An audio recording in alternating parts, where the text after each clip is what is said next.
안녕하세요. 회생파산TV 김영용 법무사입니다. 안녕하세요. 아나운서 전지효입니다. 네, 법무사님. 네네. 요즘에 저한테 개인적으로 개인 회생과 파산을 물어보시는 분들이 많아요. 아, 예, 이제 많이 배우셨죠, 이제.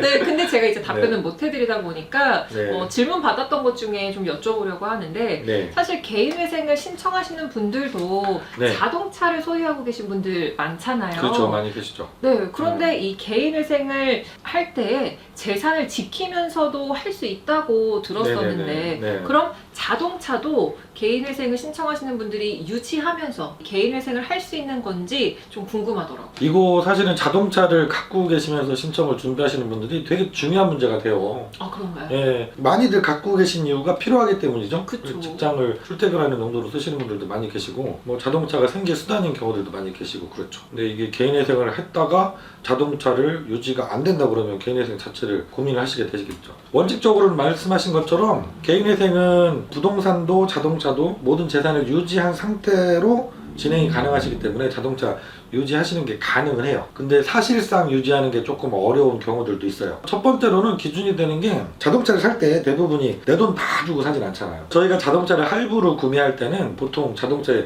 근저당이 설정이 되는 경우들이 많이 있어요. 그래서 자동차를 유지하면서 개인회생을 할 수 있을지 없을지에서 중요한 기준이 되는 게 내가 자동차에 저당이 설정되어 있느냐 없느냐 이 부분이 됩니다. 네. 제 자동차에 저당이 있는지 없는지 잘 모르는데 네. 어떻게 확인할 수 있을까요? 근저당은 우리가 부동산에도 근저당 많이 잡히잖아요. 네. 자동차도 부동산 등기상 정부 증명서처럼 자동차 등록 원부라는 공적 서류가 있습니다. 거기에 이제 저당권이 있으면 등록이 돼요. 그래서 자동차 등록 원부를 발급해서 확인해 보시면 돼요. 가까운 구청을 방문하셔도 되고 아니면 인터넷을 통해서도 민원24를 통해서도 발급이 가능하시거든요. 그래서 근저당이 있으면 자동차 등록 원부가 부동산처럼 갑부가 있고 을부가 있거든요. 을부에 기재가 되기 때문에 을부를 띄워보시면 거기에 근저당이 있는 분은 근저당이 설정이 되어 있습니다. 근저당이 없는 분은 을부 자체가 발급이 안 돼요. 그러니까 을부가 없으면 나는 근저당이 없구나 이렇게 알고 계시면 됩니다. 저당이 있는지 없는지에 따라서 개인회생에서 자동차를 유지할 수 있을지 없을지가 크게 차이가 난다고 했는데요. 먼저 저당이 없는 차를 생각해 볼게요. 그러면 뭐 내가 대출이 없기 때문에 저당이 없을 수 있겠죠. 전혀 상관없이 유지하시면서 탈 수가 있어요. 내 재산으로 잡히기 때문에 개인회생 할 때 차량 중고 가격을 청산가치에 반영해서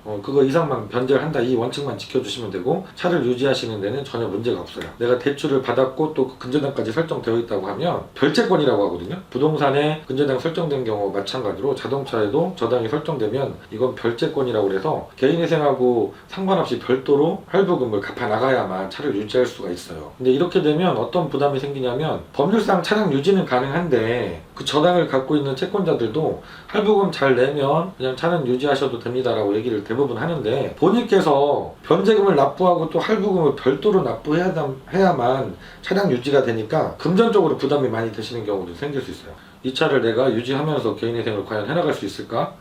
저도 상담할 때마다 좀 의뢰인하고 좀 같이 고민을 하는 부분이에요. 그래서 제가 차량 그 정도 되는 할부금을 내면서 개인회생 하는 건 좀 어려우실 것 같습니다. 차량을 차라리 반납하고 캐피탈에서 차를 가져가서 공매 처분을 하고 남은 잔액에 대해서만 이제 개인회생 채무가 남고 그건 개인회생으로 해서 일반 채권으로 바뀌기 때문에 변제를 하면서 해결을 할 수가 있거든요. 그렇게 하시는 게 개인회생을 끝까지 완료해서 면책 받는 게 중요하니까 차를 반납하고 진행하는 것도 고민해 보셔라 이렇게 제가 상담을 하게 돼요. 그럼 본인들도 좀 수긍을 하시고 네, 법무사님 그럼 차를 정리하겠습니다 이렇게 답변하시는 분들도 꽤 많이 계세요. 저당이 없다면 문제없이 유지하시면서 진행하시면 되고 저당이 잡혀 있어서 내가 별도로 또 돈을 할부금을 내면서 진행해야 된다고 하면 본인이 그게 가능하신지 여부를 곰곰이 잘 생각을 해보시고 결정을 하시면 될 것 같아요. 그럼 법무사님 우리가 자동차를 구매하는 방식이 여러 가지가 있지만 네네. 리스나 렌탈로 구매하신 분들의 경우에는 어떤가요? 일단 리스나 렌탈은 자동차 등록 원부가 안 나오겠죠? 내 명의가 아니니까. 그죠? 내 소유가 아니기 때문에 개인회생에서 내 재산으로 잡히진 않습니다. 그래서 전혀 문제가 없는데 마찬가지로 좀 전에 설명드린 것처럼 저당이 있는 경우에 개인회생 진행할 때 고민하신 분들하고 똑같이 생계비에서 그 리스료 렌탈료를 내면서 3년을 살아야 되잖아요. 역시 마찬가지 고민이 생기는 거죠. 과연 내가 이거를 유지하면서 개인회생을 해나가는 게 가능할까? 이런 고민을 해보셔야 되고, 법원에서도 회생위원께서 통장 내역 검토하시다가 그걸 확인하시고 보전 공고를 내는 경우도 계세요. 통장에서 자동이체로 리스료나 렌탈료가 이렇게 빠져나갈 거 아니에요? 네. 그걸 꼼꼼하게 확인하시고 보전 공고에서 채무자는 자동차를 유지하고 있는 것으로 보이는데 한 달에 리스료 렌탈료가 상당하다, 이걸 유지하면서 개인회생 변제가 가능한지 검토해봐라, 이렇게 보전 공고를 내시는 경우도 계세요. 법원에서도 걱정할 정도로 중요한 부분이라서 역시 마찬가지로 본인께서 과연 유지하면서 진행하는 게 가능할지 이때도 고민을 많이 해보셔야 돼요. 그러면 또 이렇게 질문 주시는 경우들이 있거든요. 그러면 법무사님, 내가 그 리스로 렌트로 차를 운행하고 있는데 만약에 이거를 반납을 하고 개인회생을 하게 되면 어떻게 진행됩니까? 위약금이 나오는데 어떡합니까? 이렇게 말씀하시거든요. 위약금도 차를 반납하시면 당연히 위약금이 나오죠. 역시 마찬가지로 그 위약금도 개인회생 일반 채권으로 넣어서 해결이 되세요. 그래서 그 부분은 걱정을 하지 않으셔도 돼요. 그러면 개인회생을 할 때 그 네. 가지고 있던 차를 팔아도 되나요? 네, 그 신청하시면서 개인회생 하면서 이제 차량 유지하는 게 좀 힘들어지시는 경우도 있어요.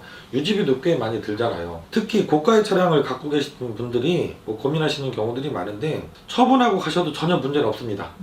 신청 전에 왜 재산을 처분했냐 이렇게 법원에서 차 같은 경우는 따지진 않아요. 물론 차량을 처분했으면 그 처분하고 남은 돈, 그 돈을 어떻게 사용했는지 이건 소명을 요구하세요. 하지만 차량은 보통 중고가가 높지 않기 때문에 소명하는데 별로 문제가 되는 경우는 없거든요. 내가 차를 굳이 유지하지 않아도 된다, 그리고 내가 최저 생계비로 살아야 되니까 수월해지기 위해서 차를 처분하겠다, 이러면 차를 처분하고 들어가셔도 전혀 문제가 없습니다. 그렇다면 반대로 네. 개인회생 중에 차를 새로 사는 건 문제가 안 될까요? 뭐 차가 없던 분이 새로 차를 사겠다 이런 분은 사실 드물어요. 아주 드물어요. 내가 새로 시작한 일이 차가 꼭 있어야 되는 일이다 이러면 그럴 수 있겠지만, 대부분의 경우는 기존에 있는 차를 팔고 다른 차를 사도 되느냐 이런 질문들을 많이 주시거든요. 이것도 상관이 없습니다. 특히 법원에서 할부금이 많이 나가는 차라든가 아니면 렌트나 리스로 쓰고 계셨는데 그 비용이 많이 나가시는 분들이 그 차를 정리하고 차량은 꼭 있어야 되는 일을 하시기 때문에 필요해서 저렴한 중고차로 구매하시는 거, 이런 것들은 오히려 권장하는 사항이에요. 그렇게 해야만 이분이 개인회생 변제를 또 해나가는 게 법원에서 볼 때도 가능하기 때문에, 유지하는데 비용이 많은 드는 차를 정리하고 새로 좀 저렴한 차를 구매해서 이용하시는 거는 전혀 문제가 없습니다. 네, 오늘도 굉장히 유익한 정보 많이 알려주셔서 네. 감사합니다. 네. 제가 이렇게 지식이 하나하나 쌓여가고 있네요. 우리 함께 보고 계시는 구독자 여러분들께서도 궁금증 있으시면 언제든 댓글로 많이 남겨주세요. 저희는 또 다음 시간에 유익한 정보 전달 드리도록 하겠습니다. 시청해주셔서 고맙습니다. 감사합니다.